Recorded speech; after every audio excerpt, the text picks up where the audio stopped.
សួស្តីអ្នកទាំងអស់គ្នាតោះឥឡូវយើងមកកែវិញ្ញាសាបាក់ឌុបដែលជាវិញ្ញាសាភាសាអង់គ្លេសដែលធ្លាប់បានប្រឡងកាលពីឆ្នាំ2017ហើយនៅក្នុងវីដេអូនេះគឺយើងនឹងមកកែលំហាត់ទាក់ទងជាមួយនឹង vocabulary ហើយយើងមកសិក្សាទាំងអស់គ្នាថាតើយើងគួរតែធ្វើវិញ្ញាសានឹងបានទៅដោយរលូនយ៉ាងដូចម្តេចដែរតើឥឡូវយើងក៏លេចមកមើលវិញ្ញាសាយើងវិញម្ដងហើយនេះគឺជាឧទាហរណ៍មុននឹងពេលអ្នកទាំងអស់គ្នាទៅធ្វើលំហាត់អញ្ចឹងដូចសពមួយដងគឺនៅក្នុងប្រយោគមួយគឺគេមានចម្លើយ4ឲ្យអ្នកទាំងអស់គ្នាជ្រើសរើសគេឲ្យអ្នកទាំងអស់គ្នាជ្រើសរើសអញ្ចឹងគឺមាន A B C ហើយនិង D ហើយទី1នេះគឺត្រូវបានគេឧទាហរណ៍ឲ្យអ្នកទាំងអស់គ្នាស្រេចហើយចឹងអ្នកទាំងអស់គ្នាមើលការណែនាំឲ្យច្បាស់ហើយមើលឧទាហរណ៍គេថាតើគេធ្វើដូចម្តេចបន្តមកទៀតយើងនឹងធ្វើលំនាំតាមគេតោះឥឡូវយើងក៏លេចទៅមើលប្រយោគទី1គេដាក់ they all day swimming and sunbathing at the beach អញ្ចឹង they ពួកគេ all day នោះពេញមួយថ្ងៃ swimming ហែលទឹក and sunbathing ដេកហាលថ្ងៃនៅឯមាត់សមុទ្រអញ្ចឹងគេថាតើពួកគេមិនកន្លែងហ្នឹងអូខេ A did ហ្នឹងមានន័យថាវាមកពីពាក្យថា do ប៉ុន្តែ did វាទៅជា past simple do did បានធ្វើទៅពេល use បានប្រើប្រាស់ spend បានចំណាយ occupy ហ្នឹងមានន័យថាត្រូវបានប្រើដោយនរណាគេម្នាក់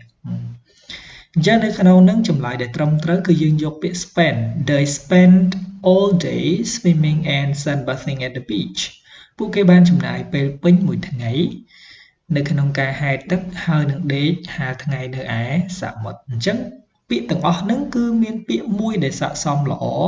ឥតខ្ចោះនៅក្នុងការជ្រើសរើសចម្លើយរបស់អ្នកទាំងអស់គ្នាតោះឥឡូវយើងត្រឡប់ទៅមើលលំហាត់យើងទាំងអស់គ្នានៅក្នុង vocabulary នេះគឺមានចំនួន5លំហាត់ដោយកាលពីវីដេអូមុនដែរអញ្ចឹងមានន័យថានៅក្នុង vocabulary គឺគេធ្វើ5លំហាត់ឲ្យអ្នកទាំងអស់គ្នាធ្វើហើយវាគឺជាពហុជ្រើសរើសទៀតតោះឥឡូវយើងមកធ្វើទី1ទាំងអស់គ្នាហើយអ្នកទាំងអស់គ្នាជួយមើលហើយកត់ត្រាទុកថាតើគេនឹងមានរបៀបរបបបែបណានៅក្នុងការធ្វើលំហាត់នេះតោះ Before you begin the exam paper always read the ចុចមក carefully តោះ before មុនពេល you begin មុនពេលដែលអ្នកចាប់ផ្ដើម the exam paper មុនពេលដែលអ្នកចាប់ផ្ដើមប្រឡង always read ត្រូវតែអានមានន័យតែងតែអានមានន័យថាអ្នកទាំងអស់គ្នាកុំភ្លេចនៅក្នុងការអាន carefully ឲ្យបានប្រុងប្រយ័ត្នអូខេតោះអានអីគេ orders order ហ្នឹងមានន័យថាលំដាប់លំដោយ instructions ការណែនាំឬមួយក៏សេចក្តីណែនាំ rules ច្បាប់ទៅពេល answer ចម្លើយអញ្ចឹងអ្នកទាំងអស់គ្នាគួរតែអានលំដាប់លំដោយគួរតែអានច្បាប់គួរតែអានសេចក្តីណែនាំឬមួយក៏គួរតែអានចម្លើយអញ្ចឹងនៅក្នុងនឹងចម្លើយដែលស័ក្តិសមឥតខ្ចោះនោះគឺ instruction ដូចខ្ញុំបានប្រាប់អ្នកទាំងអស់គ្នាអញ្ចឹងមុនពេលដែលអ្នកប្រឡងអ្នកត្រូវតែអានមានន័យតែងតែអានសេចក្តីណែនាំឲ្យបានប្រុងប្រយ័ត្នមុននឹងធ្វើគេណែនាំឲ្យយើងធ្វើអីយើងនឹងធ្វើបែបនោះបើសិនបើយើងមិនអានការណែនាំទេគឺយើងអត់ដឹងថាយើងត្រូវធ្វើដូចម្តេចទេអញ្ចឹង instruction ហ្នឹងមានន័យថាសេចក្តីណែនាំដោះ number 2 ទី2 if you put your money in the bank it will earn 10% អូខេតាមពិតទៅប្រយោគនេះប្រសិនបើយើងក៏លេខទៅមើលវេយ្យាករណ៍របស់វាគឺវានៅក្នុង first conditional លក្ខខណ្ឌទី1អូខេគេថាបើសិនបើអ្នកដាក់លុយរបស់អ្នកចូលទៅក្នុងធនាគារវានឹងរកអីគេបាន 10% អូខេនេះ earn នេះរកអីគេបាន 10% អូខេ A គេឲ្យយើងពាក្យថា interest អូខេ interest ហ្នឹងមានន័យថាការប្រាក់ដល់ពេល B profit ហ្នឹងមានន័យប្រាក់ចំណេញដល់ពេល C deposit ហ្នឹងមានន័យថាប្រាក់សរុបដល់ពេល D investment ការវិនិយោគអញ្ចឹងអ្នកទាំងអស់គ្នាគិតមើលថាតើបើសិនបើយើងដាក់លុយចូលទៅក្នុងធនាគារវានឹងរកប្រាក់អីគេបាន 10% អញ្ចឹងគឺ គឺវារកការប្រាក់ឲ្យយើង 10% អញ្ចឹងគឺបើសិនបើយើងដាក់លុយចូលទៅធនាគារគេនឹងផ្ដល់ការប្រាក់ឲ្យ 10% ហើយអញ្ចឹងគឺយើងយកចម្លើយ A interest គេតោះឥឡូវយើងចូលទៅមើលលំហាត់ទី 3 វិញម្ដងតោះលំហាត់ទី 3 គេដាក់ most people in the town គេថាមនុស្សទូទៅនៅឯទីរួមក្រុងឬមកក៏នៅឯទីក្រុងចុចមក the idea of green and clean city គេថាមនុស្សទូទៅនៅឯទីក្រុងណាចុចគំនិតតាក់ទងជាមួយនឹងទីក្រុងស្អាតហើយនឹងមានសម្រស់ពណ៌បៃតងអូខេតោះឥឡូវយើងមើលថាតើយើងគួរតែរើសពាក្យមួយណាដែលស័ក្តិសមទៅក្នុងចន្លោះមួយហ្នឹង A agree ហ្នឹងមានន័យថាយល់ព្រមគេដល់ពេល B approve ហ្នឹងក៏មានន័យថាទទួលយកឬមួយក៏យល់ព្រមដែរពាក្យពីរហ្នឹងគឺស្តីងគ្នា C support ហ្នឹងមានន័យថាគាំទ្រ D believe មានន័យថាជឿជាក់អូខេអញ្ចឹងចម្លើយដែលត្រឹមត្រូវតើជាចម្លើយមួយណានៅក្នុងចម្លើយទាំង4នេះ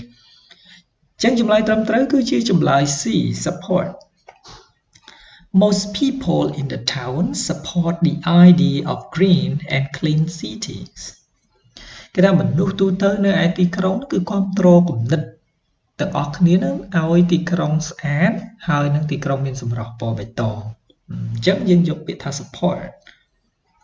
ដែលវាល្អស័ក្តិសមនៅក្នុងប្រយោគនេះតោះ number 4 ទី 4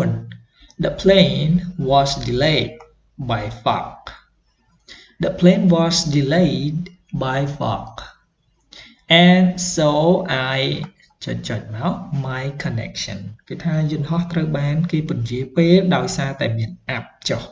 អ្នកទាំងអស់គ្នាស្គាល់ app ទេ fog ហ្នឹង app ហ្នឹងមានន័យថានៅពេលព្រលឹមឡើងព្រឹកឡើងហ្នឹងគឺសជាលក្ខណៈផ្សែងមើលអត់ឃើញទេបើយើងជិះម៉ូតូឬមកឡានលើផ្លូវគឺយើងមើលអត់ឃើញផ្លូវទេអញ្ចឹងគេថាយន្តហោះត្រូវបានគេពន្យាពេលដោយសារតែមាន app អញ្ចឹងពិបាកនៅក្នុងការធ្វើដំណើរand so I ហើយដូច្នេះខ្ញុំមិនដែរ connection ទំនាក់ទំនងរបស់ខ្ញុំតោះ A lost នឹងមានន័យថាបាត់បង់ទៅពាក្យ B abandoned មានន័យថាការចាកចេញសំទោស abandon នឹងវាគឺជាកិរិយាសព្ទវាចាកចេញ C forgot មានន័យថាភ្លេចភ្លាំងបានភ្លេចអីចឹងទៅ D missed នឹងមានន័យខកអូខេអញ្ចឹងតើអ្នកទាំងអស់គ្នាគិតថានៅក្នុងចម្លើយទាំង4នេះតើជាចម្លើយមួយណាដែលស័ក្តិសមចម្លើយដែលស័ក្តិសមគឺចម្លើយ missed តើឥឡូវយើងមើលអត្ថន័យទាំងអស់គ្នា the plane was delayed by fog គឺថាយន្តហោះត្រូវបានគេពន្យាពេលឬមួយក៏ពន្យាជើងដោយសារចុះ app and so I miss my connection ហើយដូច្នេះហើយបានជាខ្ញុំខកកិច្ចសន្យាឬមួយក៏ខកការទំនាក់ទំនងរបស់ខ្ញុំនឹងអញ្ចឹងមានន័យថាបើសិនបើយើងទៅទំនាក់ទំនងជាមួយគេឬមួយក៏យើងខកណាត់សន្យាថាយើងទៅដល់ពេលនេះយើងនឹងទៅទំនាក់ទំនងរបស់យើងជាមួយគេហ្នឹងបើយន្តហោះនឹងត្រូវបានពន្យាពេលអញ្ចឹងវាត្រូវបានខកខានហើយ miss នឹងមិននឹកទេណា miss នឹងកន្លែងហ្នឹងបកប្រែថាខកគេតោះឥឡូវទៅសំណួរចុងក្រោយទី5 the fans climbed over the fence to ចុចមក paying អ្នកទាំងអស់គ្នាស្គាល់ពាក្យ fan ទេ fan ហ្នឹងមានន័យថាអ្នកគ្រប់គ្រងដល់ពេល climb ហ្នឹងឡើងដល់ពេល over ហ្នឹងរំលង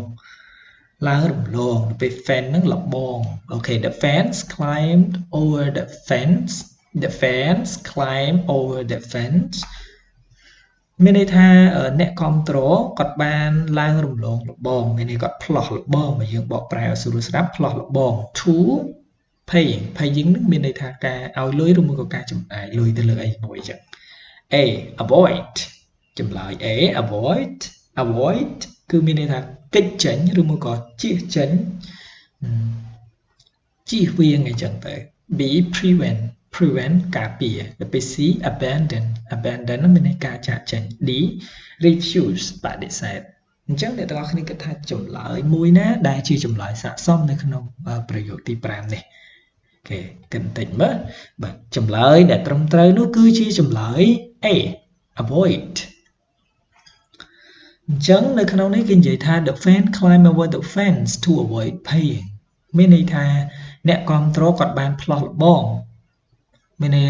គាត់អត់ចង់ឲ្យលុយមានន័យគាត់អត់ចង់ឲ្យលុយឧទាហរណ៍ concert អីមួយអញ្ចឹងនៅពេលដែលចូលទៅមើល concert អ្នកទាំងអស់គ្នាត្រូវចំណាយលុយទិញសម្បត្តិឬមួយក៏អីសារអ្នកទាំងអស់គ្នាអត់ចង់ចំណាយលុយទេជៀសវាងការចំណាយលុយអ្នកទាំងអស់គ្នាទៅផ្លោះល្បងអញ្ចឹងកន្លែងហ្នឹងគឺគេប្រើពាក្យថា avoid